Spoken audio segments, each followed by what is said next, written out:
So the next question I'm sure you're going to ask is, how do I take what you've just shown me and use it in the classroom? How do I teach the children to make choices for representing the melanin in the skin that they see in the world? How do I take them step by step through this layering process? I like to use this pink color as an image of the soul, that we all have this blossoming soul, this part of us that came from heaven, that is the foundation of our being, and that the the skin that we wear is the clothing that we put on, that reveals our character and our selfhood. So we have this inner soul that really is of the spirit, and then we have the blood, which brings warmth and color to our expression of emotion, and that always has some warmth in it. So I will either choose a vermilion color, or when I have the skins that are of the darker shades, then this Venetian red is a really nice color to use. Then over these two colors, I would then overlay the melanin color, the darkness or the brownness that you see on the outside. And in the case of my skin, I'm going to use this yellow-brown color. And in the case of a child who has a darker skin, an African American child, I would use color such as this umber, with most likely with some blue to create the real darkness. So I'm going to explain this and do a drawing for you. So I'm going to have both of my people dressed the same for the moment. So we have the chest of both.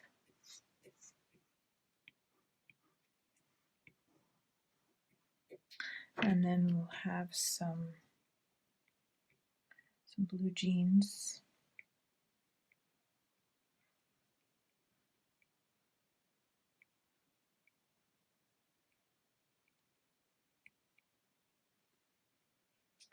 Maybe they're on the same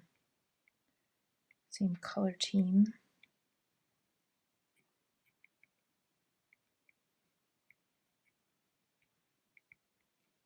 But I'm going to make sure that they have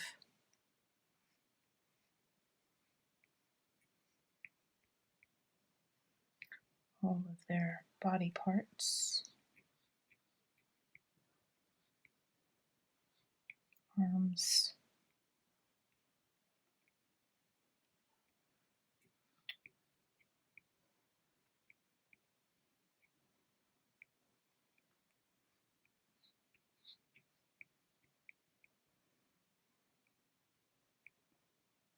Okay, I'm going to leave the top open of the shirts so that I can have the neck, and then I'll form the neck afterwards. So we'll start here with the soul color for the head.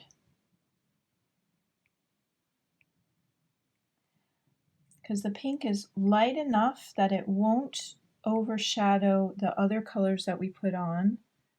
The hands.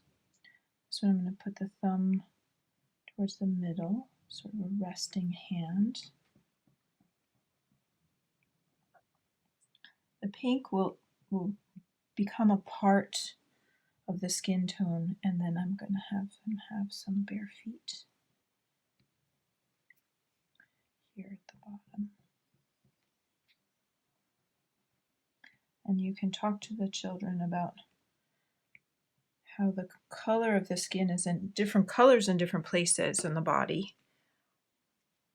here on the face. Oh, that's a little dark. Here on the face is going to have blush, usually would come on the lower half of the face, right? More so than on the top. A little warmth in the neck. In the back of the hands. And here a little on the feet. Sometimes the color on the tops of the feet are a little bit different than the color on the bottoms of the feet, and you can alter those kinds of things, especially if they're bare feet. And here I bring in the melanin color, the surface color, the outer color of the skin, and this is a light brown child.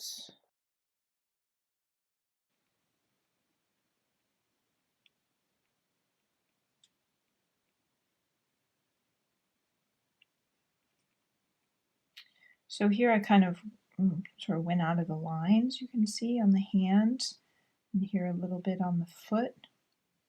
And I often had children who would say, oh no, I made the hand too big. And what I would say is just let it be, because when we do the background will cover it. If you want to make just a little bit stronger to see where the hand is, you can do that. Okay. And I have another sole. And this way, what you can do is if you teach it in this way, where the children lay in the sole color and then the blood, the warmth color, together as a class, then there's a sense of consistency in your teaching. And yet the children get to have some individuality in the finishing touches. So I'm going to use a little bit of this Venetian red for the warmth.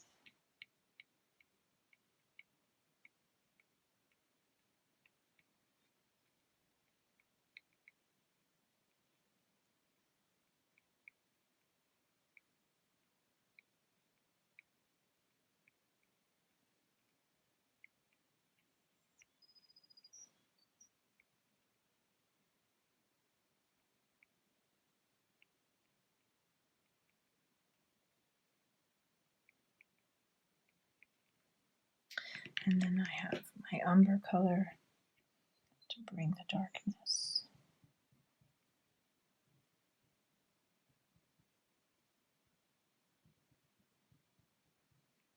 Dark brown.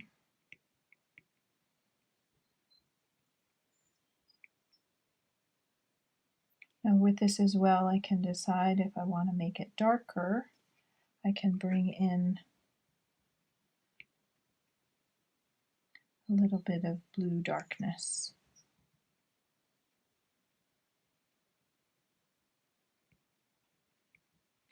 To make the skin even a little bit darker brown.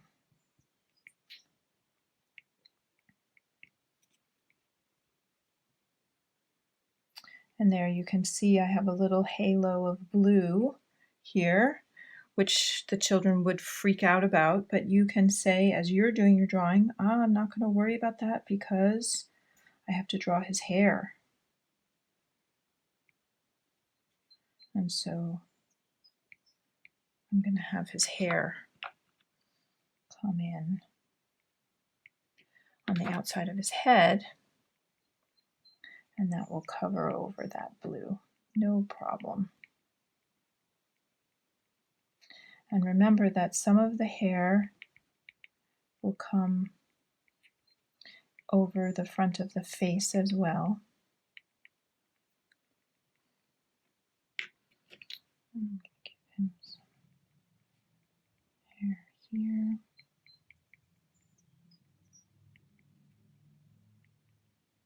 And also the hair Goes a little bit above the head and a little bit into the face.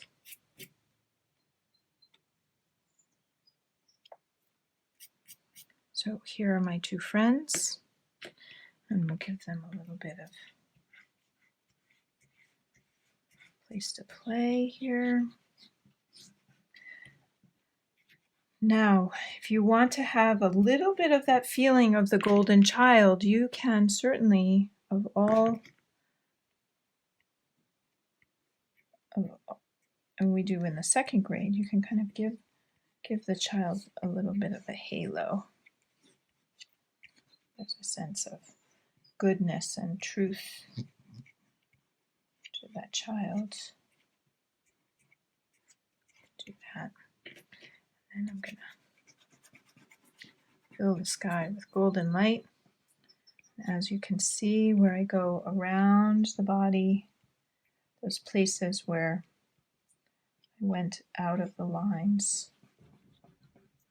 can get covered up.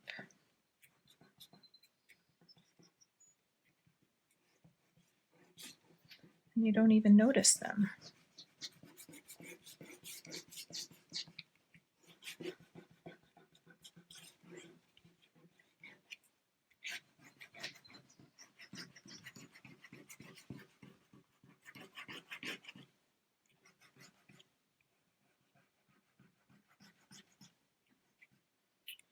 And you know what? I'm feeling like these two children, they don't want to wear the same thing. So I can change it. Have a little color on top.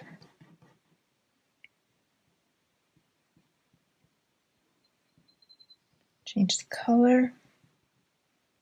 Give them a little collar. Maybe a zipper down the front.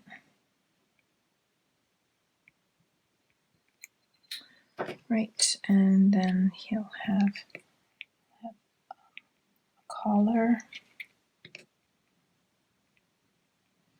and buttons.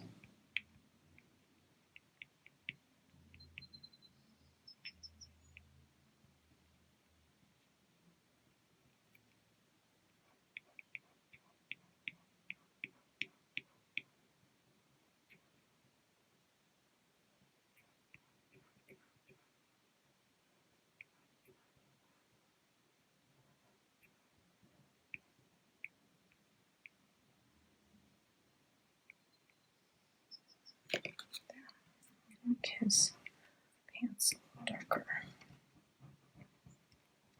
So nice. I love this cobalt blue. There. Right. So there we go. I think we're done. If you really want to be proactive about working in this way with the children, one of the things that I consider is that you take the time to make these kinds of charts to show the children how mixing the colors together will reveal so many different shades and colors of skin. And one day, I would say perhaps early in the school year, if you have prepared and purchased all of the additional colors that are available, you could have the children come up and compare their own skin colors to the colors on the charts. And they can begin to have the chance to really make assessment as to which colors are going to be closest to their own skin tones. And in that way, they will have the opportunity to validate their own ability to make skin just like their own. So here I can see I have this red, yellow-brown color is pretty close to my skin. A little darker here. Well, this is the gray, so I wouldn't want to do that. But this range of color here is close to mine, but I do need a little coolness.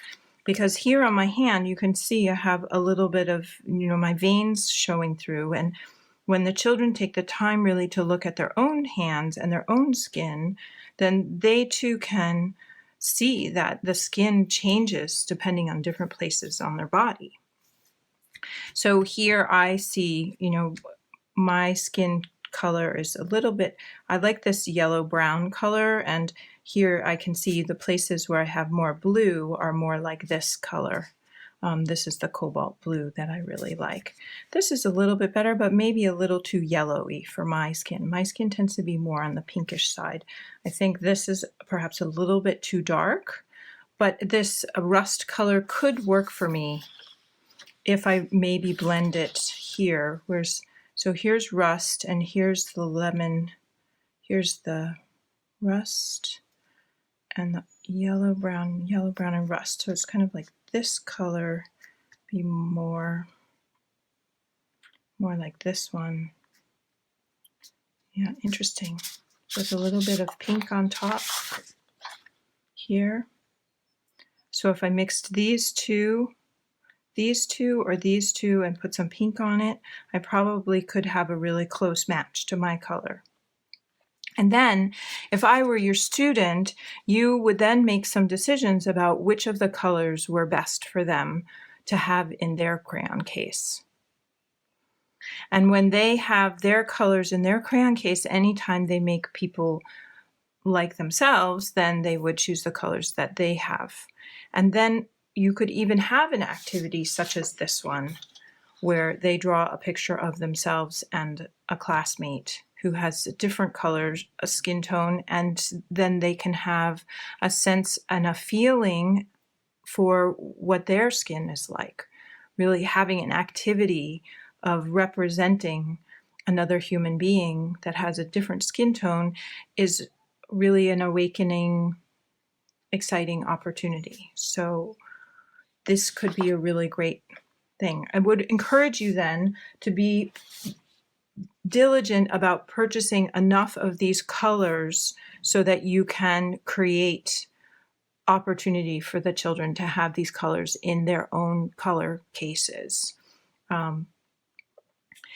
If your school is ordering directly from Mercurius, you can order these colors individually in boxes of 12 crayons of the same color. So here I have this yellow ochre. If I wanted to have, say, for half of my students, which I would expect they might want to have this one, I might buy a box of this one, and I might buy a box of the umber colors, because these are colors that don't naturally come in the standard sets. The pink is also one that is coming in the supplementary set, or again, you can purchase them in individual boxes of filled with all the same crayons. This Venetian red here is also in the other set. So I encourage you to broaden your palette of colors that you offer the children, and recognize that they might not have everybody might not have all the same colors. That's okay. And that's how we try to work with them, is that not everybody's going to have all the same things. So here again, this is the list, and under the video, I'll also list them so that you can write them down and have them available when you're doing your ordering in the classroom. As a parting idea, I just wanted to bring a comparison to my original class of children here. And here's another class of children where I've taken a little bit more time to mix and blend colors with the hope of creating more variety and more life in the image.